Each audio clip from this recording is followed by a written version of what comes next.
Every ancient culture speaks of a great flood, but what if they were all remembering the same event? Have you ever wondered if the past is truly gone, or does it linger like a faint echo in a vast canyon? We think we know our history. We see it in textbooks, timelines, periods.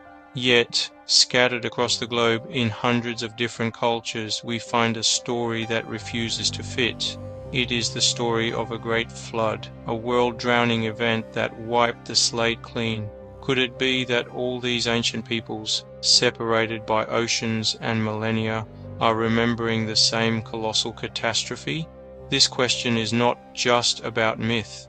It is about whether a lost chapter of our human story lies buried beneath the waves. The idea itself feels almost too big to hold. Our first stop is ancient Mesopotamia, the land between the rivers. Here, archaeologists unearthed the Epic of Gilgamesh, one of humanity's oldest surviving literary works. Buried within its narrative is the story of Utnapishtim, a man chosen by the gods to survive a world-ending deluge. A friendly deity warns him of the impending disaster. The gods have decided to destroy mankind. Utnapishtim is instructed to build a great vessel, a massive ark.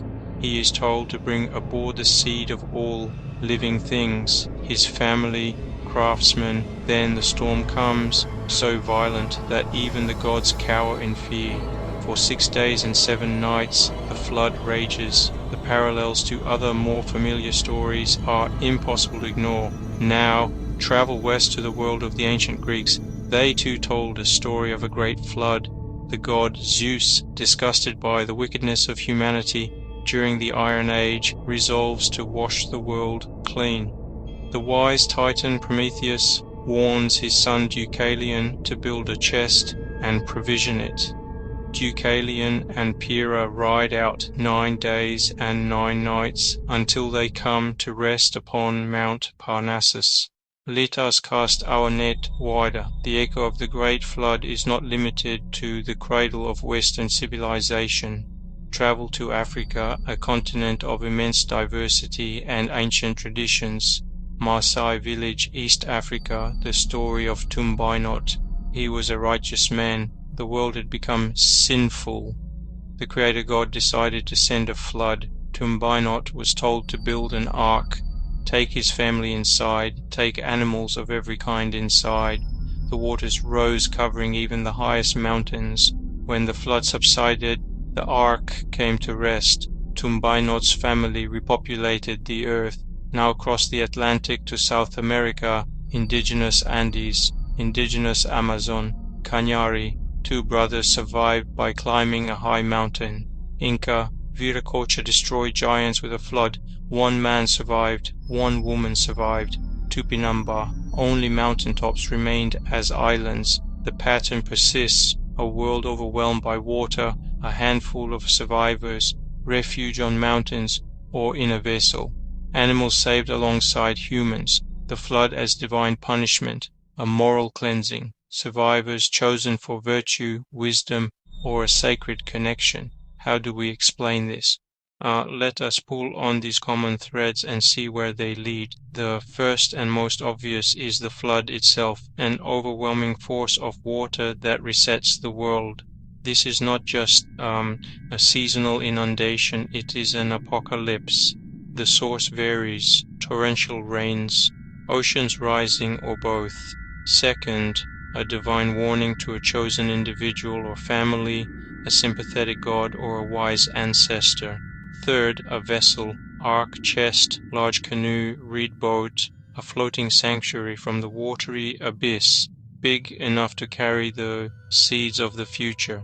Fourth, the saving of animals, often in pairs, transforming the tail into planetary preservation.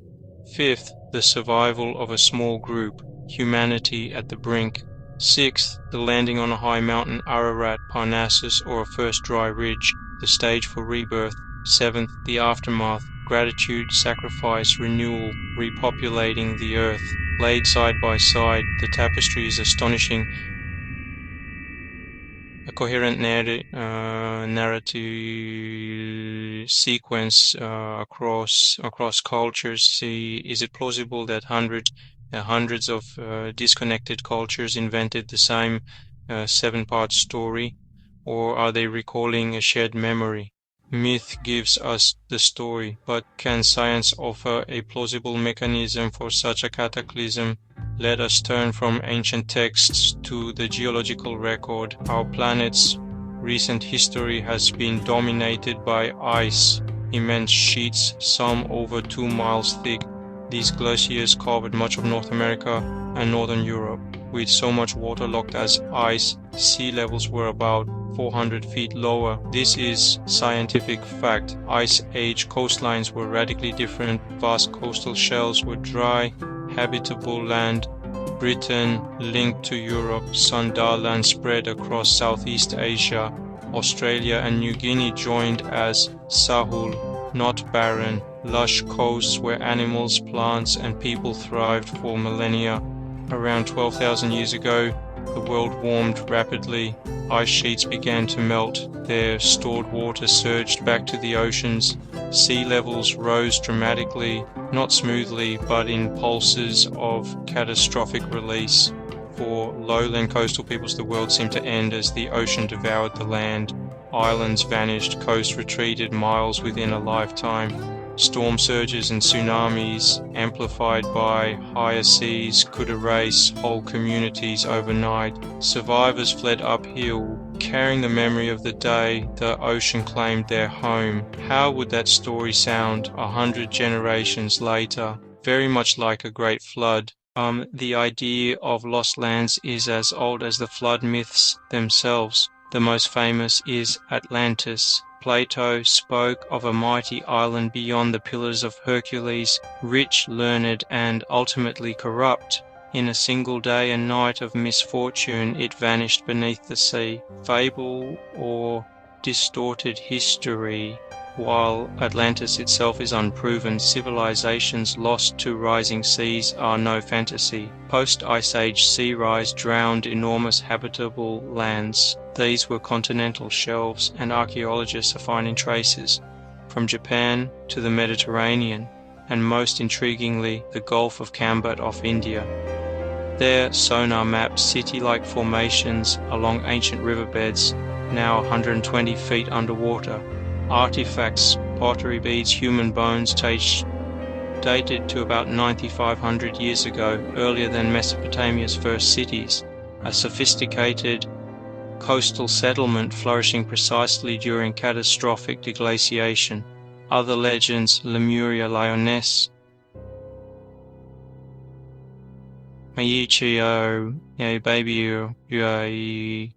cultural memories of drowned places. Together with flood myths, they paint a picture of a widespread maritime world shattered by the end of the Ice Age. The evidence does not offer a single simple answer. Instead, it gives us a breadcrumb trail across myth, geology, and archaeology. Each clue alone might be dismissed. Taken together, they point in a consistent direction. First, the sheer number and global distribution of flood myths. Second, their structured similarities. Third, the geological reality of rapid sea level rise, a real mechanism. Fourth, underwater archaeology, tangible proof of drowned human places. Fifth, the curious leap of early civilizations, agriculture, architecture, astronomy, perhaps knowledge preserved by survivors.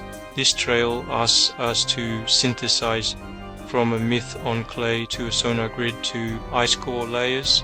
Not a final answer, but profound questions about a story that may be tragically incomplete. Let us consider the psychology of the event. Imagine yourself as a witness to this cataclysm. The ocean, once a source of life, becomes an unstoppable monster. Your community scattered, your home destroyed. How would you make sense of it? The human mind needs meaning. A narrative. You wouldn't speak of isostatic rebound or meltwater pulses. You would speak the language of myth. The gods were angry, the world corrupt and in need of purification, a moral frame for chaos. Those who guided you were chosen heroes. The vessel sacred.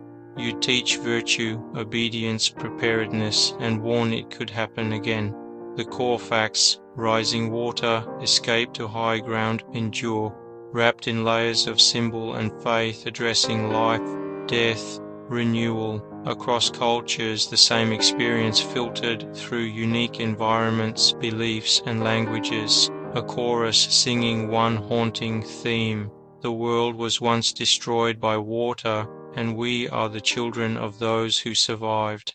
So, did one mega flood rewrite human history? The question hangs in the air, unanswered but resonant. We cannot say a single burst, like a glacial lake outburst, was the sole cause. Truth is likely more complex, a long sea level rise punctuated by catastrophic regional floods. The collective impact on the human psyche would have felt like one ongoing apocalypse. These tales are not childish fantasies, they are monuments of memory, fading messages from a drowned world. They speak of different coastlines and of a chapter erased from the land, but not from the mind. They challenge our modern arrogance, suggesting we are a species with amnesia, haunted by a past of great achievement and greater loss. The clues are all around us. In myths, in strata, in submerged ruins now coming to light. We are detectives at a very old scene. The trail is cold but not gone. Keep searching, keep questioning, keep listening to the faint, persistent echo of the flood. In the end, the journey comes back to you. The evidence is a mosaic of myth and science, not a comfortable certainty but a profound mystery. When you hear these tales, do you see renewal, scattered folk tales, or the fragmented memory of a cataclysm that shaped human history? The old tales are a question to each of us. They ask us to decide, what do you believe?